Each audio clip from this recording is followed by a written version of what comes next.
late call on this, but we'll go ahead and bring the conference committee meeting on House Bill 2240 to order. So I guess revisers, David, would you like to quick explain the bill, and then we can talk a little bit about the bill that came over from the Senate and some of the questions we had on that, and then also a proposed amendment. Sorry. Thank you, Mr. Chair. Yes, the Senate substitute for House Bill 2240 would provide that that on and after July 1, 2025, no state agency shall seek or implement any public assistance program waiver or other authorization from the federal government that would expand eligibility for public assistance programs or to any additional individuals or class of individuals, or would increase any cost to the state unless the legislature expressly consents to and approves of such a waiver or other authorization by an act of the legislature. The bill does also provide that the Legislative Coordinating Council may approve a waiver or other authorization when the legislature is not in session, or designate a standing committee or special committee to review an agency's request and make recommendations to LCC. And the provisions of this section will not affect any state plan amendment or waiver already being implemented prior to July 1, 2025. A state agency would be required to provide official notification to the LCC that they're requesting approval pursuant to this section. Upon receipt of such notification, the LCC or the designated standing committee or special committee shall meet within 14 calendar days to consider and take action on such request. The bill also provides that on and after July 1, 2025, no state agency shall seek or implement a change to funding structures, day services, or targeted case management services for persons with intellectual or developmental disabilities, unless the legislature expressly consents to and approves of such change by an act of the legislature. And the definition of public assistance program is any assistance under KSA 39709. So that would be not only the Medicaid program, that would also be TANF, SNAP, child care subsidy. All of those are listed in that statute. I'll also point out that the LCC approval process is currently drafted in 2240, does not apply to those IDD changes. It's only for those waivers or other authorizations. So just bringing a little attention to the last note that David just said, and this was brought to my attention as well, that so there's the legislative approval through an act of the legislature, but then there was also the addition for the LCC to approve when we're not in session. And the concern was small letter B that dealt with the IDD community. That only included the legislative approval, and the LCC language did not apply. And so I guess that's all right. Now I'd like to just show a quick amendment that several people have been working on throughout the day. So just hand that out and then open up for questions.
I guess, David, would you please go over the amendment and then we'll open it.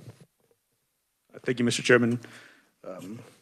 Yeah, if you see the amendment before you, it is on front and on the back side, there's language. It looks like there's a lot of stricken stuff and a lot of stuff going on here, but it's really kind of a reorganization of 2240. So this would just say that except as provided in subsection B, it would still have that prohibition, no state agency shall seek or implement any, and then it'd be one, public assistance program, waiver or other authorization from the federal government, including but not limited to, and they would also then say, or two, the change the funding structures, day services, target case management services for persons with intellectual developmental disabilities, unless the legislature expressly consents to and approves of such change by an act of the legislature. It does drop the language about this not affecting a state plan amendment or waiver program already being implemented prior to July 1, 2025. And then on the back on page 2, this would be the new subsection B, that this wouldn't be the LCC approval portion. So then when the legislature is not in session, state agency may request that the Legislative Coordinating Council approve a public assistance program waiver or authorization or a change to the funding structures, day services, or targeted case management services for persons with intellectual developmental disabilities. Then paragraph 2 just lays out the process. State agency would provide that official notification to the LCC that they're requesting approval of an action. Upon receipt of that notification, the LCC shall meet within 14 calendar days to consider and take action on such request. And then in 3, that just kind of says the types of actions the LCC may take action to approve or refuse the agency's request, or they can designate a standing committee or special committee to review the request and make recommendations to the LCC based on the committee's review. We're gonna go ahead and just pause the meeting, send us on final action, and we'll just wait, take time.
Welcome back. We'll bring the conference committee meeting back to order. Is any questions on the amendment draft for the revisers?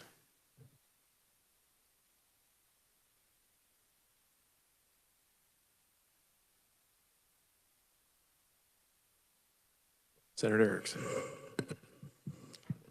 Thank you, Mr. Chair. Not a question so much as I think this does provide the consistency and clarity of the intent.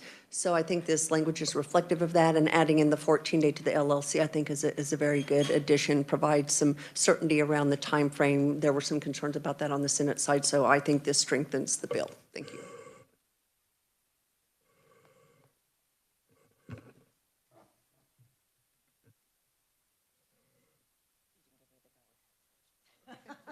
Sorry. Thanks, Senator Holsh. Thank you.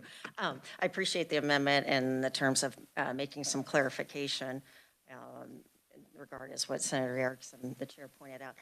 Still very much opposed to the underlying bill, but I do appreciate the amendment, like I said, for the clarification purposes.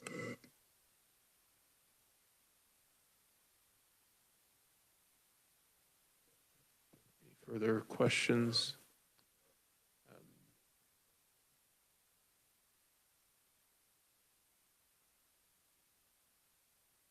So seeing none, I'll move my amendment. Do I have a second?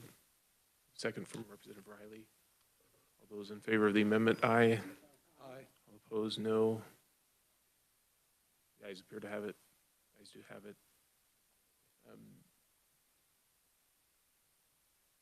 Any further discussion on the bill?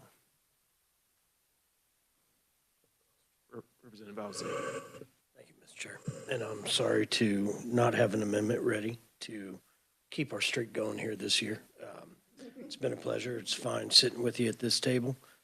I still have the same concerns with 2240 with the amendment as I had when we saw it on the floor, is potential for a gridlock, a bottleneck.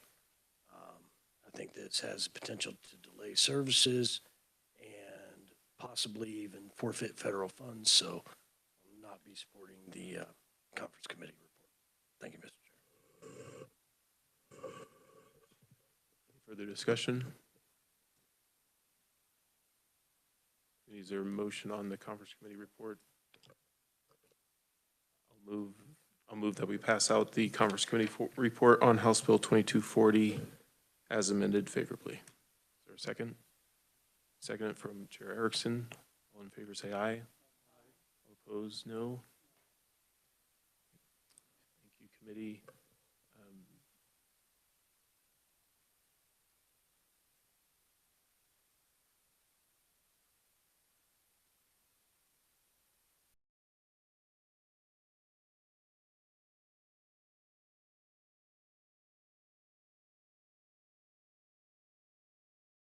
So committee would, I guess, there are 2 no votes. Will you sign the conference committee report, or will there need to be an agree to disagree? Representative Bowsley. Thank you, and I understand the question, and I respect the question, and I don't think that I can sign the conference committee report and help what I feel is bad policy become law at any quicker pace. Okay. Thank you, Representative. Senator Holscher. Yes, again, while I do appreciate the amendment, I feel the same way that signing on just shows agreement for the bill in general, so I would prefer not to. Thank you. I think an agree to disagree, that could be prepared, and then we'll continue the process tomorrow. All right, committee, any further questions, comments? Thank you very much. With that, we're adjourned.